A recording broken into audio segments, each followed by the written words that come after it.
আন্তর্জাতিক নারী দিবস জলপাইগুড়ি জেলার নাগরাকাটা ব্লকের শুল্কাপাড়া স্কুল প্রাঙ্গণে যথাযোগ্য মর্যাদায় পালিত হলো আন্তর্জাতিক নারী দিবস। শুক্রবার এই বিশেষ দিনে বিভিন্ন সাংস্কৃতিক ও সচেতনতামূলক অনুষ্ঠানের আয়োজন করা হয়। অনুষ্ঠানে সমাজের বিভিন্ন স্তরের নারীরা অংশগ্রহণ করেন। নারী অধিকার, শিক্ষা ও স্বাস্থ্য সচেতনতা নিয়ে বক্তব্য রাখেন স্থানীয় বিশিষ্ট ব্যক্তিত্বরা। অনুষ্ঠানের বিশেষ আকর্ষণ ছিল মহিলাদের স্বনির্ভর গোষ্ঠীগুলির উদ্যোগ প্রদর্শন এবং বিভিন্ন সফল নারীদের সংবর্ধনা।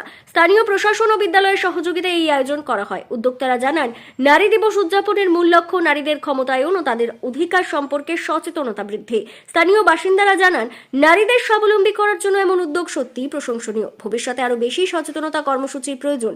এই অনুষ্ঠানের মাধ্যমে নারী দিবস উদযাপন আরও তাৎপর্যপূর্ণ হয়ে ওঠে শুল্কাপাড়া অঞ্চল।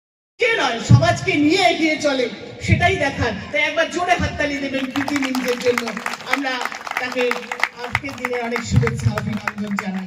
এবং সেই সঙ্গে যে নারী দিবসের কথা আমাদের সঞ্চালিকা খুব সুন্দর লাইন ধরে ধরে বলছিলেন, গান বিতরণতা শুরু করেছেন চা বাগানে যে স্যানিটারি ন্যাপকিন যে কতটা প্রয়োজনীয় জিনিস, এবং চা বাগানের মহিলাদের শুধু এটা দিলেই হবে না, বিতরণ করলে আমরা প্রশাসন থেকেও করতে পারি, বিভিন্ন সংস্থা এনজিও সংস্থা তারাও করতে পারে, কিন্তু তাদের বোঝানোর জন্য যে কাজটা শুরু করেছিলেন সত্যিকারে একজন মহিলা হয়ে উদ্যোগী